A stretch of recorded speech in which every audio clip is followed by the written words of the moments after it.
Would you look at that, guys? It is in. So today we covered the 5.7 wiring harness. It's going to be the same as the 6.4. The C3 plug connectors that go into your new computer. I had to pop some plugs out, put those new pin wires in there, and got that figured out. We repurposed our 3.8 liter hoses. We installed some new Dorman 5.7 water lines coming off the heater pump. They come straight back to the firewall and shoot straight up. And we did our manifold. So there's quite a bit of information in this video. It's going to be a long one. I think we're looking at about 40 plus minutes here. Would you look at that, guys? I mean, just get a look at that. A cop did that. A cop. Oh, where is he? I'd like to look at him. It is in on day 8, I think. It's hard to tell. Yeah, this is 8 straight days, but like 5-6 hours here and there. Definitely not full days, but she's in there and she's sitting under her own weight. If you guys are gonna go this route, I attached the transfer case and the transmission all at once. It's pretty long, mind you. I had my bumper on here when I did it, but I would definitely recommend undoing the motor side mounts. Take those off, put them inside your Jeep Speed Shop mounts with the bolt in it, and just let them droop down. That way you've got enough clearance on both sides to slide this thing back up and down without binding on anything. And then once you have it leveled down and back far enough, you can just tilt those motor mounts up into place, and then you can just put one bolt in at a time as you shimmy it up and down and left and right. But all I did was I put it a floor jack underneath the transfer case as it was diving down, and just lowering it with the jack and having my brother pull it, and swooped right on there. To be honest with you, I didn't even think to record. I don't know if you guys would have saw that anyway. It would have been 1 inch here, 1 inch there, 1 inch here. Nothing too exciting. But yeah, so we just put it on the jack, and as I lowered it, he just pulled it with the jack. But you can see everything is in, cross members in, and the idea that I had with the plate there, mounting that all at once, it worked perfect. And then once we had it in place, I had the jack just under here, and I had that holding up. I put one bolt in the cross member down there, so it was hanging down like this, and then I just lifted it up into place and put those 4 bolts. I lined those up with those 4 slots. They dropped right in, and then I just continued to put in this side here, and then it worked great. It couldn't have worked any better, to be honest with you. It was a good setup. That way you're not underneath here having to like wrench and bust your knuckles and fidget with a bunch of stuff. So I don't know, each to your own, but that's the way that I would do it. I would just do it all in one swoop. That way everything's all pre-bolted. Like these are all pre-torqued, and those guys there, they're all torqued and they're all good. It went very well. So tomorrow I will, now that the motor's in, I'm going to probably just do the wiring harness in the engine bay. And sorry, that's super bright. I'll throw in the engine harness on the motor. I'll wrap that around there, get that in there, get the old computer out, put the new one in, and then we've got some pins that we have to pop out and insert into this guy here. So we gotta take this guy off, disassemble it a bit, pull some plugs out, put some pins back in, and then yeah, it's I think it'll be pretty easy and pretty straightforward, to be honest with you. I don't want to jinx myself, but then once we get that going, we can button up the rest of the stuff. Good morning, guys. We are back at it again. Last night we got the Hemi landed. I didn't film any of that stuff because honestly I was just too pumped to get it in there and just forgot. But today we're going to be taking a look at the wiring. I'm not going to go through every single step by step, but I'll show you what I've done that might make things a little bit easier for you. For you guys that have been watching since the beginning, I appreciate you guys tuning in. And if you don't want to miss anything going forward, hit that notification button so you don't miss any more videos coming up. And welcome back to the Hemi Swap. Let's continue on. All right, let's jump right into it. So what I've done is I wanted to actually get this laid out on the motor and the transmission and then put it in all at once. But it just didn't work out like that. The sleeve came in the mail yesterday. I got super excited. I threw that sleeve in, I mated it up. And then my brother came over and we helped land this thing in its final resting place. So this is where she lies. She's in there. I didn't have to do a battery box. I'll just see if I can zoom in here. And you can see that I just took basically on the underside here, there's a bunch of corrugated kind of webbing underneath. I basically cut up to the edge of that and then cut straight up. And I found it's not touching by any means, but it's tight. I don't know how much this motor is going to flex inside that engine bay, but you know, if it becomes a problem, I'll cross that bridge then. And then I just went straight up the back there. So I just cut along the bottom there, and then straight up there. So, and I didn't even have to remove the tip-em. I didn't have to remove any of the battery stuff in there, just the battery itself. I already had the aftermarket air box there, so that was gone. But back to the wiring here. Just get situated up here. Okay, so what I did last night is I laid the harness out on the floor. Nice clean floor. Make sure you sweep it first. You don't want to spend all this money on your wiring harness and get it full of dirt and crud. Get your connections full of, you know, stuff that don't connect very well. But I split it into, you can see right here, I taped them off and I split them into two banks. I got one going to the driver's side, one going to the passenger side. And all this wiring that I'm dealing with, my 8-speed wiring and my engine bay, it's all from Hotwire Auto, and it is a pretty slick setup. It's like everything's wired. You can see everything has a tag on it. It tells you exactly where this stuff goes. Like there's your crank sensor, there's a passenger side fuel injector. So what you do is you lay this out, passenger, driver, vice versa, or whatever it lays, and then just start laying it out on the driver's side as per the instructions from Chris from Hotwire Auto. Your injectors first, and then your coils, and just start one by one, start going all the way back. And then for these long ones that come out the front, just leave these hanging out the front for your alternator and I guess that one goes to the back. That's your 4x4 transmission. But yeah, it's pretty self-explanatory. And then you want to go back up through behind this bracket, all the way around, come back to here. And I don't have these plugged in yet. I just wanted to give myself as much slack as possible once I get that situated. So what I did is I just plugged that in for now. And that way it kind of gives me a rough idea of where this harness is going to end up. Pretty slick thing with this harness from Chris is this here is your CAN bus connectors. So what he does is he actually makes the opposite side of this inside the cab for the 8-speed swap. He's got it going through the firewall on a grommet, through the grommet that goes down with your 12 volt and your transmission plug. So this just plugs right in. You don't have to do any of that splicing right beside your e-brake there on the inside of the cab, which is pretty slick. I'll show you what that looks like on the other harness. So this harness here is the 8-speed harness. I'll just throw it on the floor here. It's all sweat, so don't worry about that. I'll show you guys how to take that off. I did a video of it, but it was like zoomed way in and you couldn't see anything, so I'll redo that. But this is the grommet I was mentioning, and it comes with external relays, so you can mount that under the dash. So if you blow a fuse, you're not having to dig underneath your console and all that. So that's nice.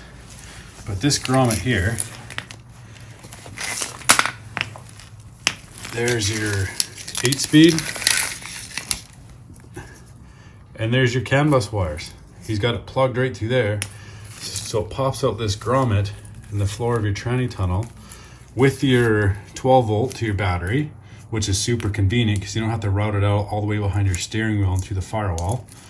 And yeah, I think that's pretty slick. No splicing in there.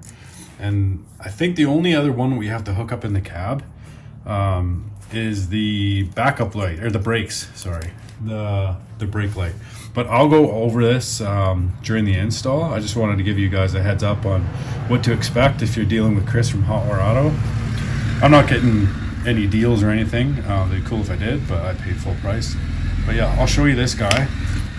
And yeah, there it is right there. Let's carry on with that wiring. All right, I'll give you a snapshot of kind of how I've done it. I still have to lift my motor up here because I don't like how long those stock motor mount bolts are. So I'm gonna lift my motor up and I'm gonna pull those bolts out and replace those with shorter ones. There's just no need to have such a long bolt there. This just sticks out way too far. So that's the only reason why I still got my engine leveler in there. But I'm just gonna lay this wiring out and I'll just show you what it looks like. So on the driver's side here, you know, I got my AC plugs. There's 2 of those. Got that just drooped over the front here. I might reroute those in a different spot later. There's your throttle body. That will plug in right here. And then you can just see how these line up. I got my coil in there, and then the adjacent ejector right there. Coils right there, the adjacent ejector, and so on all the way down. It's pretty self-explanatory once you get this thing laid out and organized and separate all the wires to where they go. On the back here you got your MDS, your capacitor, and another injector here. And then down on this back side, I just drooped all the wires that are gonna go down there, like your driver side knock sensor, your 4x4, your upstream O2, and your downstream O2 for your exhaust. So that's how I laid that side out. I'm gonna do the exact same thing to the other side here. And I'll show you what that looks like when I'm all finished up. But yeah, it's pretty straightforward, guys. Give you a snapshot from the side just so you can see it. It might look a little confusing with those 2 in there, but got your throttle body, and then your coil, injectors. It's pretty straightforward, guys. And then, yeah, I mean, I wouldn't install your motors with your air intake on there, but your intake manifold, but yeah, you'll just pull these to the side, drop your intake manifold on there, and then these would just clip right into your injectors. Hopefully that helps. The passenger side is laid out now, so you can see that there. Just start with your frontmost coil pack there, work your way back. They're all going to be shorter and shorter and shorter as you plug them in, and then your adjacent injectors are going to be right there beside them. So when you go to throw this intake manifold on, there's it. Everything's gonna be right there. I just have my intake manifold sensor here. We can just route that behind there and along that rail there. I'm gonna go down below and start plugging in my knock sensors, crank sensors, and stuff like that. I just figured while I'm gonna do that, let's drop down our fuel line that we made. So this is the fuel line you're gonna need. It's fuel rated 6N fuel line at your fuel rail side. That way it'll clip in like this, and then that goes towards the firewall and down. I'll put a link in the description for that guy. And then again, this is the one you're gonna need at your stub coming off your gas tank. We want this guy right here. Just a straight coupler.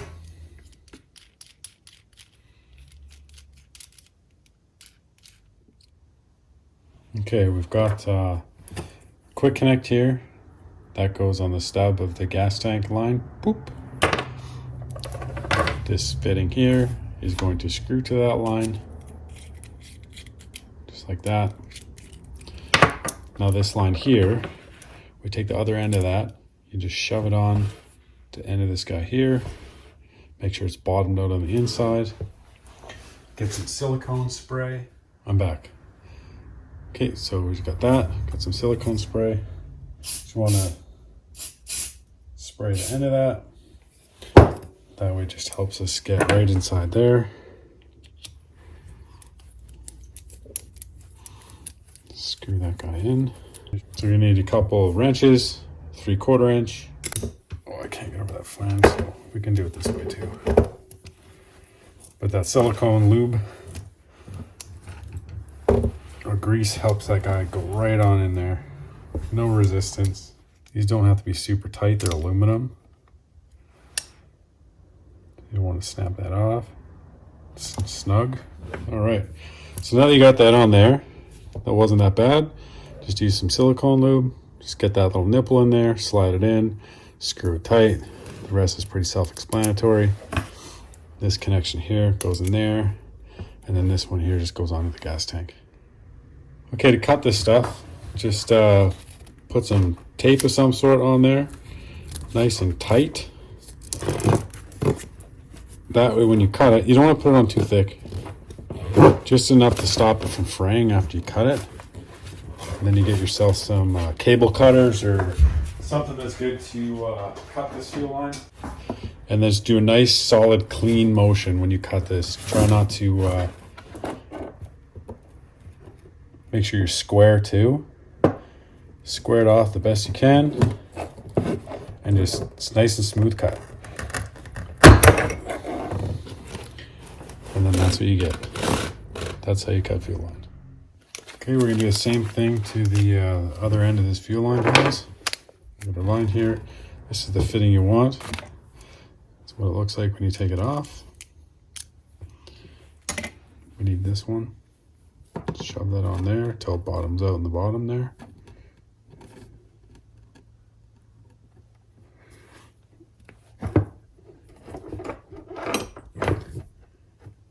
Okay, we are bottomed out. You can see it in there. If not, it's bottomed out. Some silicone spray just on this guy here. Try not to get it in the line. We don't know how it's going to affect our motor, so just on the outside. So that's lubricated.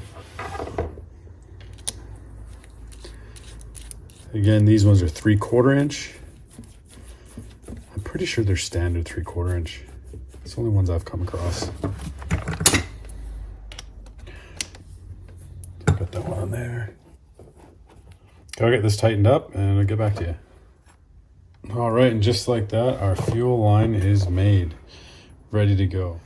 So I'm just gonna slip this guy right back here. So that's where it's going. Okay, I'm just underneath the passenger side here. You can see all the wires that I dropped down just behind the bell housing. Just from back up there. So these are all the ones that are going to go to your knock sensors, your oil. That'd be your knock sensor right there. That guy there. Now your oils, which is right. I can't get my hand up there. Right. Hold on. There we go. Right there. Let's start plugging some stuff in. I can't record and do this at the same time, so I'm just going to plug this stuff in and show you what it looks like. Okay, that fuel line that we had made up. Grab the quick connect on this end, it'll be the female side, and just plug it right into there. I got the new tubes in the mill 25 minutes ago. So that's the new one. That's one of the new ones. It goes straight back and then kicks straight up. And it's going to tie right into there. So I'll show you the difference between this one and this old one here. So you can see where we'd have some troubles there. Orientation. But this one here kicks way out to the driver's side when it's under the hood. And this one here will kick it straight up like that. I'll get that one in there. I'll show you what it looks like. lube on the O-ring here. You don't want to put that in dry. Slide right into this here. Right into the back of your water pump.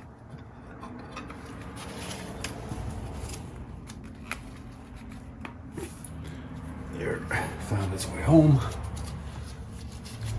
Put a bolt in there. A little bit of blue Loctite.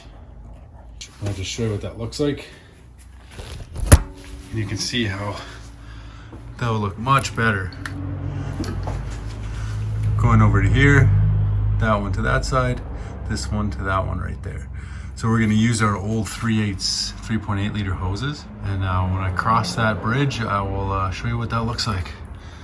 But yeah, the wiring's come along. It doesn't look like much now, but it's gonna look like a mess for a bit.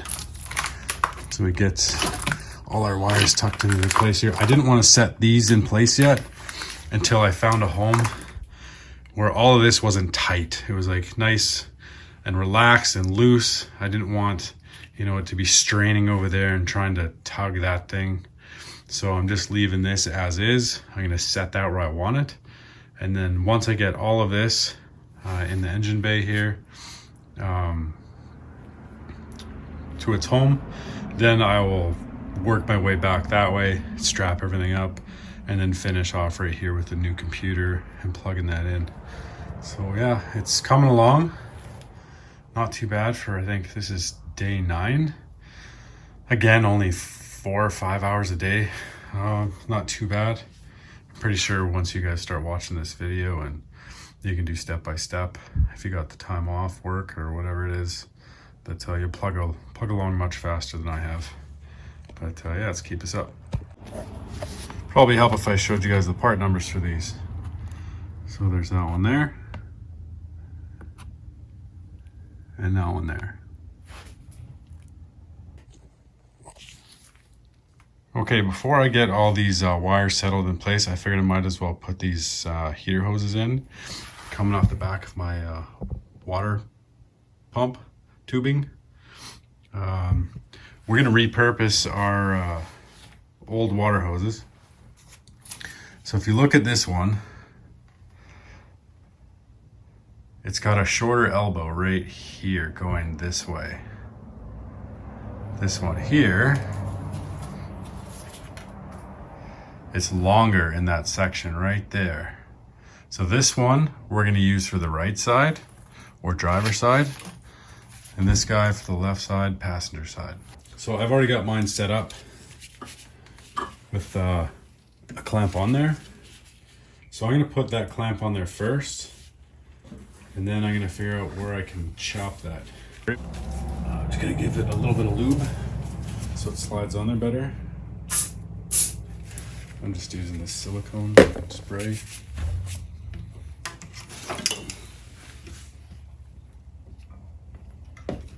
Oh, it's like a dream. I wish they all slid in like that.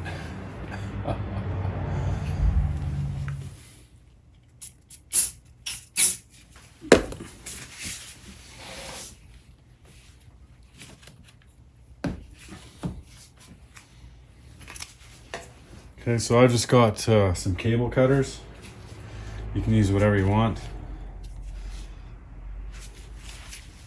We got a chopper right here.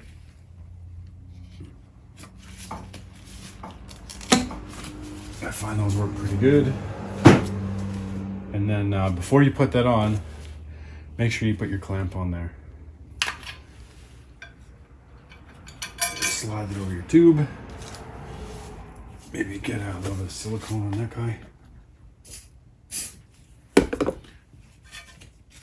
Just lube it up.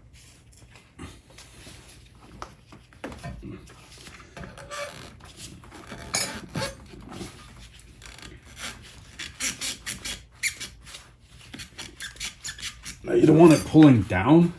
You want to keep it so it's coming out nice and square, or 90 degrees. You don't want too much tension on that. So I think that'll be just fine, like that. And then this one here, we can cut her, I'd say just before that elbow.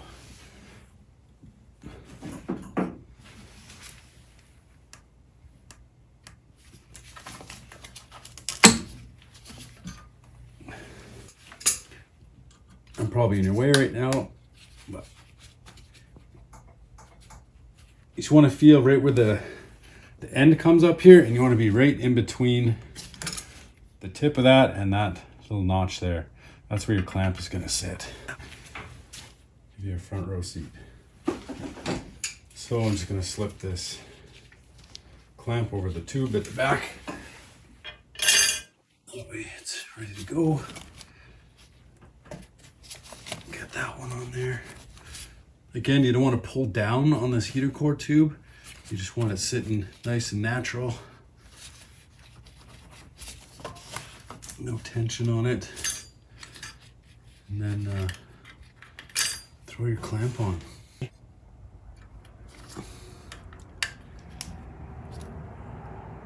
Come on, buddy. There she be.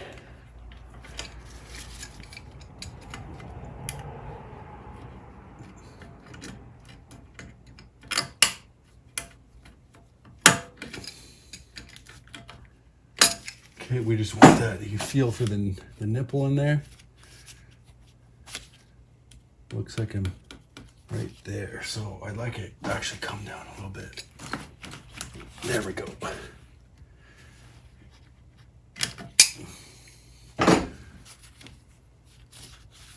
All right, we're below that swage. All right, that's tight. I'm pretty sure that will work just fine. So there, that didn't cost us a penny. We reused our old clamps, our old hoses. There's no stress on them. They're coming straight out from the firewall there. They're not angled down. We know they're nice and relaxed. I think that'll work out pretty good. I think I'm gonna throw this intake on now. Yeah, I think I'm gonna do that. Okay, I'm gonna throw my intake on.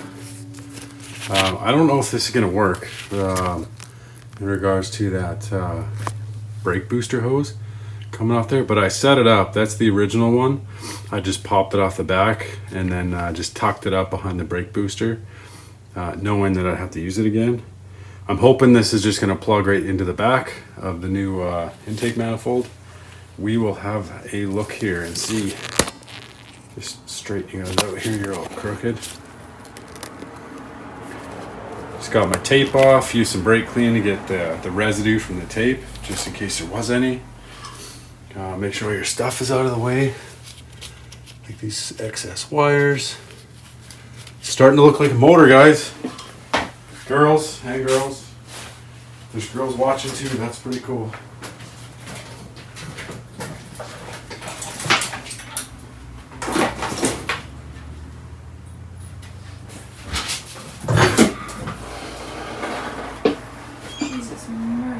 Oh, we got one girl watching right behind me.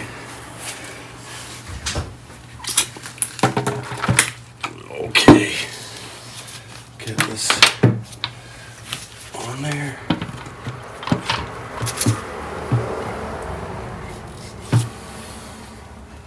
Just gotta go back to there. All right, that looks like that's where that sits. Just gonna grab that brake booster hose, see if it fits on there. Fits like a dream. Perfect.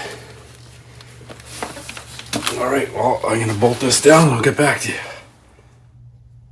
All right, these bolts are an 8mm, and I will put the screenshot up right now of the torque sequence.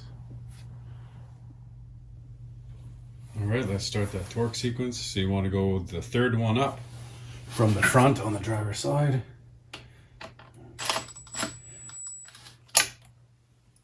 Jump straight across.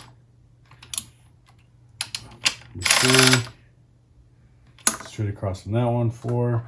And then just work your way outwards in a circle. Torque those down in the same sequence. Start with the third one up on the driver's side.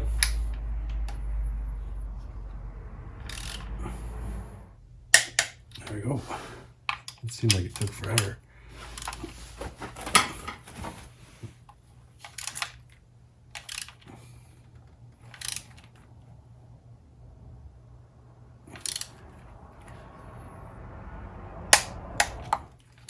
Okay, I won't bore you with the rest of these. I'll take care of this. All right, here's that map sensor right here. This plugs into right here. Make sure you push in your red tabs if they have them. And then you can just start plugging in all of your fuel injectors, one by one.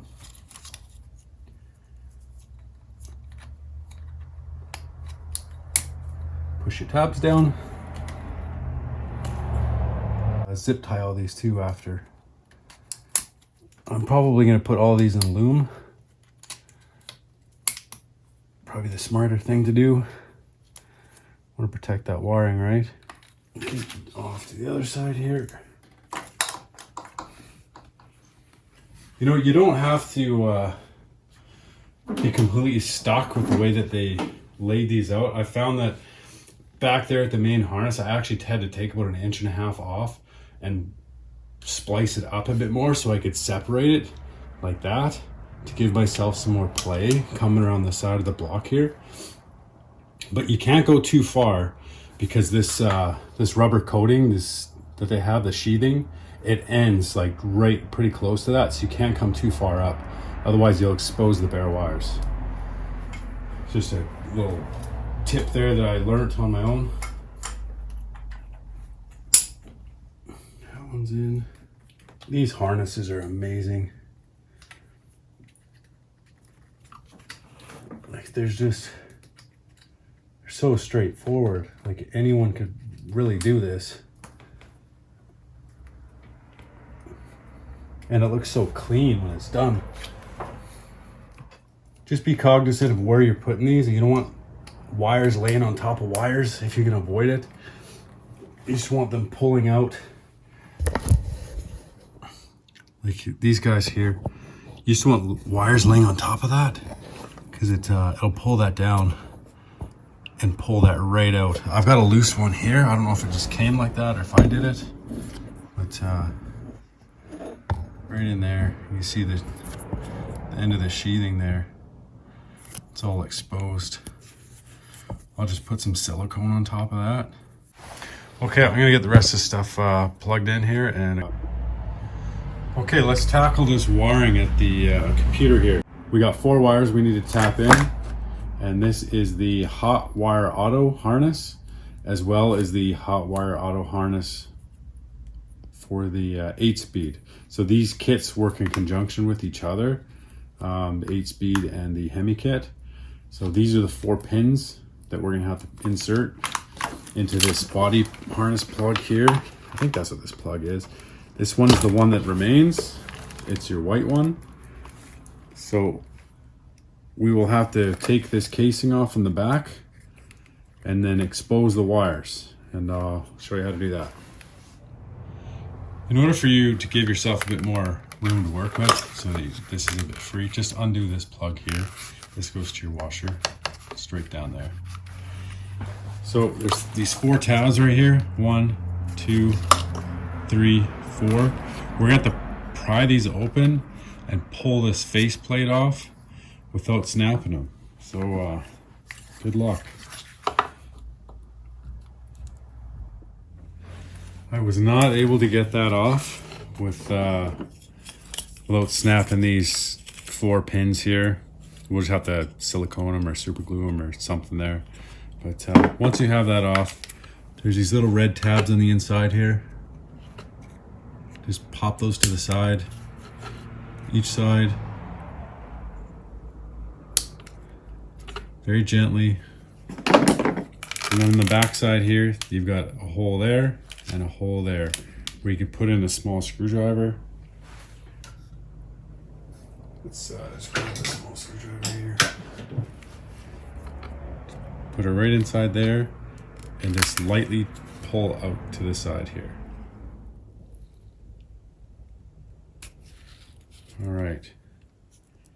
All right, now that we got those, you see it's opening up.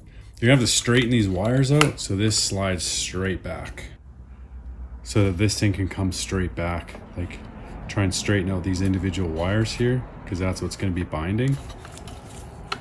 Like that guy right there. Try and keep it straight like that, and then just walk it back. It's really hard to show you, but just take your time, and then if you see a wire inside there that's kind of bent a bit, just take a pick or something, straighten it out, and then you can just keep coming back. If you feel it bind again, just look for another wire. That orange one's giving me some trouble. It's going off on an angle.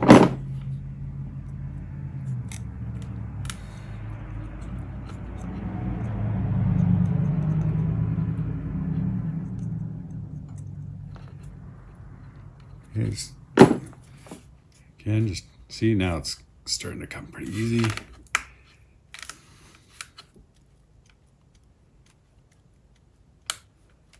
All right, that should be as far as we need to go. Back in here, there's these little plugs there. You're gonna wanna snap off the corresponding ones that relate to your wiring harness. For the Hotwire Auto harness, we're gonna wanna snap off C3 is this plug here, so it says C3 number 5. So if you go in here, on the back side there, starts at 1 and goes to 10. The second row is 11 to 20, and so on. Okay, zoomed in best I can right there. So right here would be your row number 1. It goes 1 to 10 this way, 1 to 10. Second row would be 11 to 19, 20 to, and so on. You need to go to C5, 1, 2, 3, 4, 5. This guy here, and snap that plug out.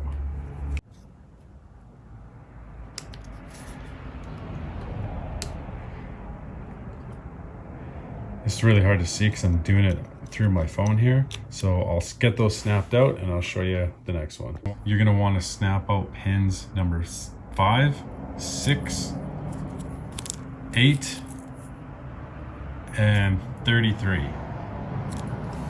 So I've already snapped out pin 5. It's not there anymore, which allows us to put our pin right through the back there. I'll snap the rest of these out and I'll show you what that looks like. Okay, let's get those inserted.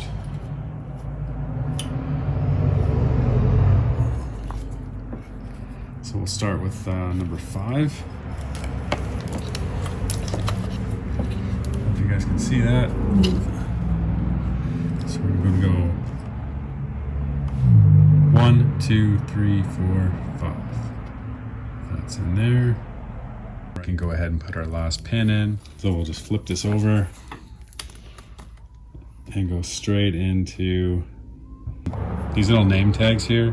Was stopping it from going in, so I had to remove the name tag, and then had to use a pair of needle nose pliers from this side and just feed it in until it clicks, and then it's done. But yeah, it's pretty straightforward. With the Hotwire Auto harness, there's only 4 pins you got to insert.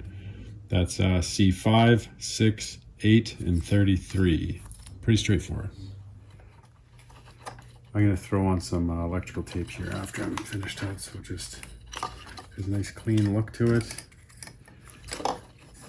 And then because I snapped all my pins off here, I'm just going to put a dab of silicone maybe on the inside of the housing on each side, just to keep her locked tight, and then throw a zap strap around it to hold it until it cures. And yeah, and then we can basically just go and plug these back in. Now you can remove your old computer. There's 3 5/16 bolts. And then yeah, you put your new one back in. Don't forget to replace your ground strap from your body. It's over here, and it's this one right here. That goes right to the side of that there, right here. So you can put your new one in and plug everything back in.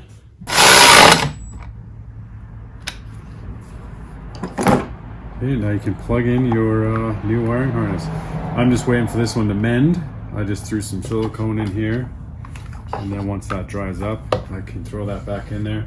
This green one here, if you're not going to be using your old harness and you're just tossing it, just cut that green plug off and then just plug it in there to that empty port there. You don't want that getting wet and frying something out. So yeah, we can plug our new harness in. Oh, that feels good. Lock your tabs. It's got the new plugs plugged in there to our new to us used computer from Hotwire Auto. I keep saying Hotwire Auto because I don't want you guys to confuse this with the Jeep Speed Shop harness, because I don't know if they're different. I've seen where you have to splice in between the e-brake on the inside there, so I just keep referring to Hotwire Auto because this is the harness that I'm using. So yeah, if you use their 8-speed kit in conjunction with their 5.7 kit, they go seamlessly. So yeah, we got those plugged in. We got that routed back through there. I've got all my wires all hooked up. And before you finalize this stuff and like get it in loom and, you know, zap strap it to all the heads there, just plug everything in first so that you know if you need some pull or some stretch. Because like on this end of it here for my knock sensor it was too short, so I actually had to split up the center where they branch off from the passenger side to the driver's side, where the two wires split off there. I had to remove some of this loom just to open it up a bit to allow me to actually reach my connections. So don't finalize anything until you have everything plugged in. And then once everything's plugged in, it's not touching manifolds and all that stuff, that you can come back and finish it up. I'm gonna come back through here and zap strap to the heads here, like where all these little holes are. Put some nice loom on there. It should look pretty good. Okay guys, that's gonna wrap up this video. Just realized after the course of the last few days and stuff, editing videos and whatnot, I haven't done any outros. So here's an outro. Sorry for leaving you guys hanging at the end of those videos, but yeah, it's just something I didn't even think about until I started going through and watching them. So yeah, hopefully this doesn't leave you hanging and you can look forward to something coming up. So I don't want to keep you guys tied up much longer, but thank you for watching. If you guys don't want to miss anything going forward, please like, subscribe, you know the deal. You know, it lets me know you guys are liking what you're seeing. If you're new to the channel and you're just watching this video, go back to video 1 where we pull the 3.8 liter out. And then there's a progression in the series of, I think this is going to be video number 7. So yeah, go back to video 1, start from there. If you're curious on what's going on how to pull a 3.8 liter out, I go step by step. And if you guys are curious about any of the part numbers or descriptions or what's happening in the video, so yeah, just look in the description down below each video. There's going to be all the links of all the part numbers and stuff I've used. It's going to explain what was covered in the video. So if you guys are trying to find a certain thing that you're hung up on or whatever, then for quick reference, you can just look down in the description. If you're not finding what you want, you can go to video 2, 3, 4, etc. and figure out what's going on. There's a lot of information down there. So yeah, I want to thank you guys for watching, subscribing. Helps me out if you guys are subscribing, liking, sharing. If you're new to the channel, I appreciate you guys watching as well. So tomorrow morning we are going to get started on that 8-speed transmission. I'll take you guys along from the very first step to, you know, unbolting your seats and the console and taking the dash apart, and right into the wiring harness section of that. That will probably be a very long video as well. And we'll see you guys on the next one. All right, thanks a lot.